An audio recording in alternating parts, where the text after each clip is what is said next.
Hello mga bi, good evening po.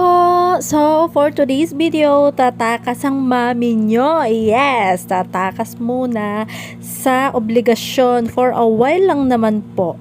Mga minutes lang or hours. Charot.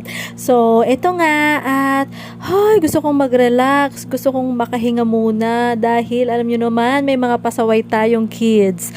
Ito siguro yung cravings ko. Ayan At tsaka may bibilin nga pala akong mga vitamins. So, after that, pagkatapos ko sa Watson, pupunta ako dito sa KKB, dito sa bagong shop. Dito rin yan sa May Dau. So, ayan, aura-aura ang mami nyo, mga B, diba? Feeling sexy. Ito siguro yung mga cravings ko kapag na-stress ako ng very light. Ayan, yung mga ganyan, no? Tapos kung anek-anek, mura lang naman yan, tigo 100 plus, pero ang sarap, try nyo guys. Ayan.